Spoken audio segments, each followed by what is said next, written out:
നമസ്കാരം. ഓം ഓം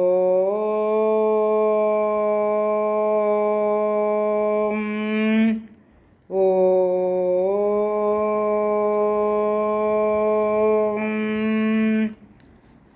സർവമംഗളമംഗല്യേ ശിവേ സർവാർത്ഥസാധികേ ശരണ്യേ ത്രയംബകേ ഗൗരി നാരായണി നമോസ്തുതേ. ഓം മഹാദേവ്യൈ നമഃ. ശ്രീമദ് ദേവി ഭാഗവതം സ്കന്ധം 2 അധ്യായം 4.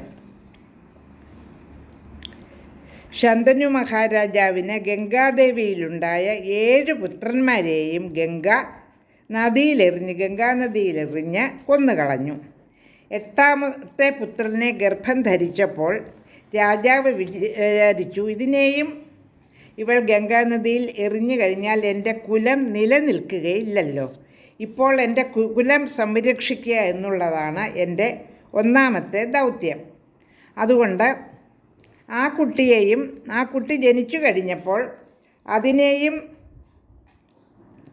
എറിഞ്ഞു കളയാൻ തുടങ്ങിയപ്പോൾ, ഈ പുത്രനെയെങ്കിലും എനിക്ക് വളർത്തണം, നീ പോകുകയോ ഇവിടെ നിൽക്കുകയോ എന്താണെന്ന് വെച്ചാൽ ചെയ്തു കൊള്ളുവെന്ന് രാജാവ് പറയുന്നു. ഈ പുത്രനെയെങ്കിലും എനിക്ക് കിട്ടണമെന്ന് രാജാവ് പറഞ്ഞത് കേട്ടിട്ടും അവൾ പുത്രനെയും എടുത്തുകൊണ്ട് പോകാൻ തുടങ്ങിയപ്പോൾ രാജാവ് കുപിതനായി അവളോട് പറഞ്ഞു,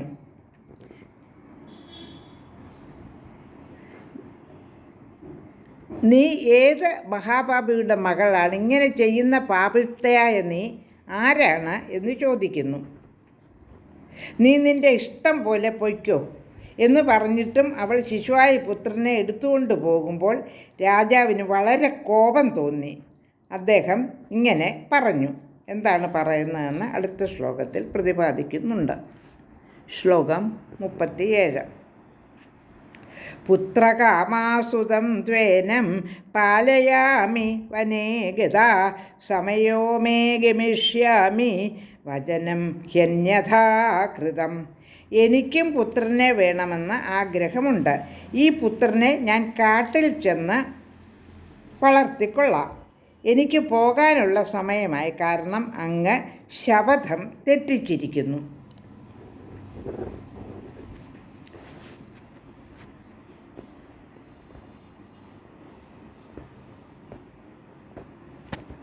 ശ്ലോകം 38. ഗംഗാമയി വിജാനീഹി ദേവകാര്യാർത്ഥമാഗതാം വസവസ്തു പുരാശപ്ത വസിഷ്ഠേന മഹാത്മന. ദേവകാര്യം സാധിക്കുന്നതിനു വേണ്ടി വന്ന ഗംഗയാണ് ഞാൻ എന്ന് അങ്ങ് മനസ്സിലാക്കണം. പണ്ട് മഹാത്മാവായ വസിഷ്ഠ മഹർഷി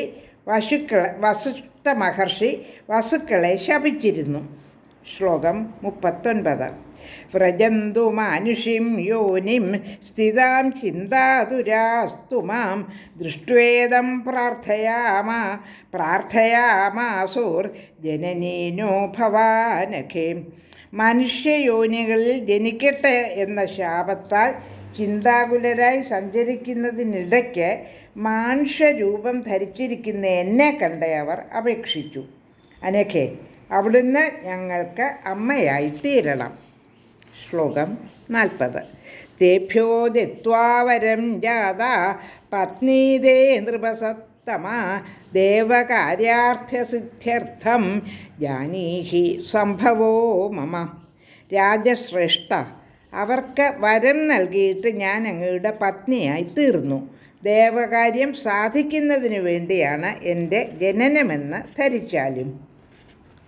ശ്ലോകം 41. സപ്തേതേ വസവപുത്ര മുക്താശാപാദൃഷ്ടേ സ്തുതേ കിയന്തം കാലം ഏകോയം തവ പുത്രോ ഭവിഷ്യതി. അങ്ങയുടെ 7 പുത്രന്മാരും വസുക്കളാണ്. അവർ ഋഷിശാപത്തിൽ നിന്ന് മുക്തരായിരിക്കുന്നു.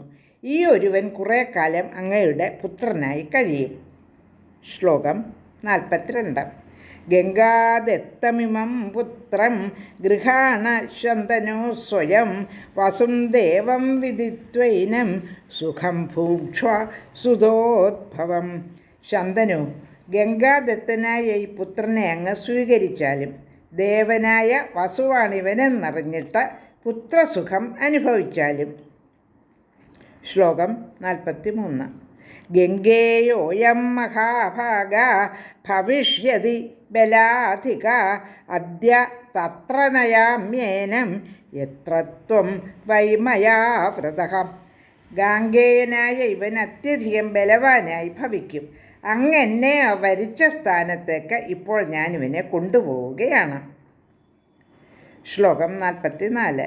ദാസ്യാമി യൗവനം പ്രാപ്തം പാലയിത്വാ മഹീപതേ ന മാതൃരഹിതപുത്രോ ജീവേന്ന ച സുഖീ ഭവത്. രാജാവേ, യൗവനം പ്രാപിക്കുന്നതുവരെ ഇവനെ വളർത്തിയിട്ട് ഞാൻ അങ്ങേക്ക് നൽകാം.